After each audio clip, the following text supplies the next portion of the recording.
Football transfers are fairly simple. Clubs sign a player because they think he'll bring them closer to achieving an objective, whether that's winning a league title, a European Cup, or even avoiding relegation. And at first glance, Al-Nassr's signing of Cristiano Ronaldo looks no different, as CR7's arrival has made them favorites to win the Saudi Pro League. But what if I told you that Cristiano's transfer wasn't that simple, and that signing Ronaldo was part of a more cunning master plan? A plan led by a country, not a club. A plan polluted in politics and sports washing, and a plan that even involves the likes of Lionel Messi. Today we get our hands dirty as we unravel the real reason Al-Nassr signed Cristiano Ronaldo. Welcome back, guys. You're watching the Sideline Starters, and my name is Andy, first team all sideline. Drop a like to help us keep growing, but without further ado, let's get started. Our story begins with the term sports washing, a practice in which nations with deplorable human rights records and fractious foreign relations have used sports to improve their international reputations. Since Germany's Nazi Olympics of 1936, nations have used the commercial exposure of sport for their own benefit, and the Kingdom of Saudi Arabia would be no different. The master plan was unveiled in 2016 when Mohammed bin Salman, Crown Prince of Saudi Arabia, announced Vision 2030, a nationwide development program aiming to diversify the country's oil-dependent economy through urbanism, entertainment, and ultimately by the means of sport. Since 2016, the Saudis have sponsored several high-profile sporting events, including the 2019 World Heavyweight title fight between Anthony Joshua and Andy Ruiz, the Formula One Grand Prix in 2021, and even a collaboration with the WWE. And they would invest in football by October 2021. As Premier League sleeping giant Newcastle United was acquired by a consortium led by the Saudi Public Investment Fund. But the takeover was met with resistance as Premier League fans in the Western world began to learn of Saudi Arabia's horrific human rights record.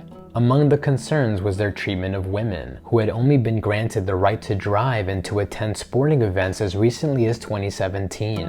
A bloody war in Yemen, in addition to the persecution of the LGBT community, were equally damaging. But no event was viewed as more sinister than the assassination of Washington Post journalist Jamal Khashoggi. The Saudi-born dissident arrived at the Saudi consulate in Istanbul on October 2, 2018, to claim documents regarding a divorce. He was then ambushed by 15 Saudi government agents who had flown into Turkey on private planes owned by the Kingdom of Saudi Arabia. In a matter of hours, Khashoggi would be tortured, murdered, and dismembered by way of a bone saw. MBS would later take responsibility for the killing but denied ordering the hit. The CIA would come to the opposite conclusion, as several of the agents were linked to MBS's close circle. To this day, the remains of Khashoggi have never been recovered.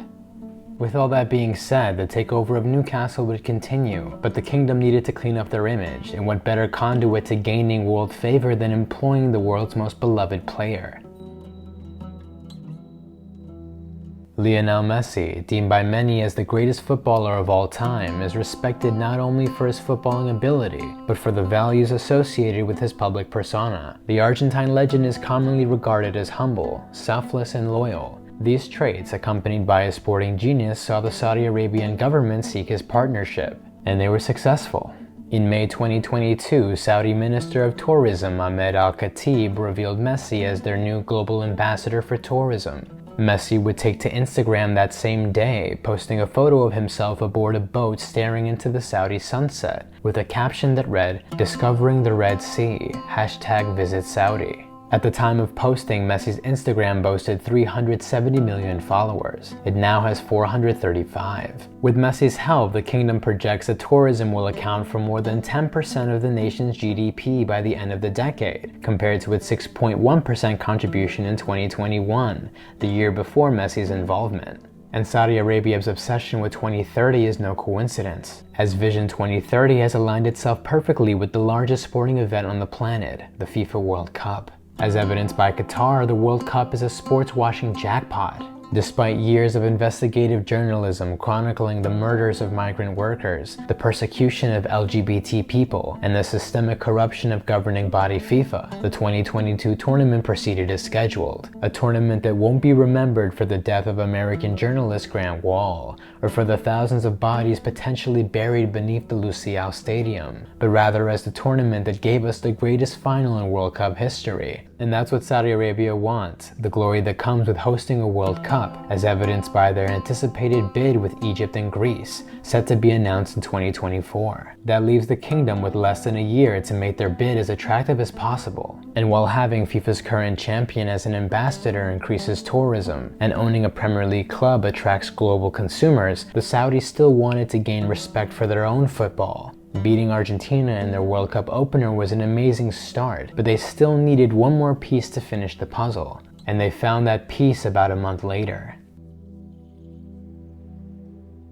The only thing more lucrative than being sponsored by Lionel Messi is signing the man that rivaled him for over 15 years, Cristiano Ronaldo. He's arguably the greatest European footballer to ever breathe, and many still consider him their GOAT, period. But one thing you can't argue, however, is that he's the most famous athlete on the planet, amassing 553 million followers on Instagram, the most of any person on the entire platform. Ronaldo is the definition of a superstar, which prompted Saudi Arabian club Al-Nassr to swoop in for his services after his ugly divorce from Man United. On December 30th, 2022, the Riyadh-based club signed Cristiano to the most lucrative contract in the history of football, with a base salary and commercial agreements totaling an estimated 196 million euros per year. But with Al-Nassr only generating 97.9 million euros in commercial revenue, it was clear they needed outside help to be able to afford this. Enter Visit Saudi, the tourism board that had hired Messi a year prior. They were quick to make Ronaldo a part of their new tourism campaign under the new slogan, "Welcome to Arabia."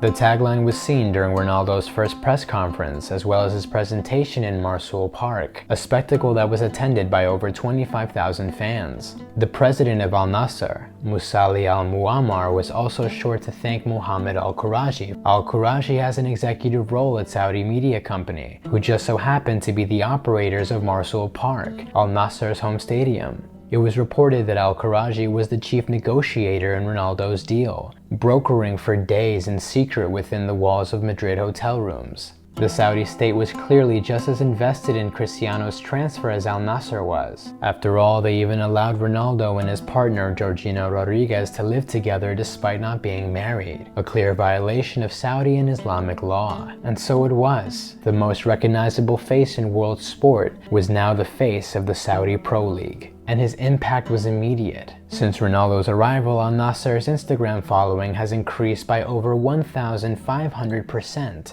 The CR7 effect is competing with European football, as his fans flock to YouTube in search of any highlights they can find, with a Cristiano Ronaldo hat-trick video bringing in more than triple the viewers of an Arsenal City highlight video published by NBC. This seismic commercial opportunity has resulted in the Saudi Pro League partnering with Giants IMG to sell their TV rights abroad. Since then, the SPL has secured broadcasting deals with several countries, including Italy, France, Germany, Austria, Switzerland, and Greece. Ronaldo's signing has legitimized the Saudi Pro League in the eyes of international investors, which is what the kingdom had intended all along, making it easier for them to win the bid for the 2030 World Cup. Which, if I haven't emphasized enough already, is the only reason why any of this is even happening in the first place. With a February Politico report stating that they've gone as far as offering to fully underwrite the cost of hosting for potential co-hosts Greece and Egypt, two countries that will garner the affection of European and African members of the FIFA voting committee. Ironically enough, the only official bid that stands in Saudi's way comes from the quartet of Uruguay, Argentina, Chile, and Paraguay, with Lionel Messi and Luis Suarez sponsoring the bid together way back in 2017. Spain, Portugal, and Ukraine are rumored to be bidding as well. But given that Ronaldo and Messi are essentially in the pockets of the Saudi state for the time being, it's only a matter of time before we find out where their loyalties lie. And if the last World Cup has taught me anything at all, it's that everything has a price.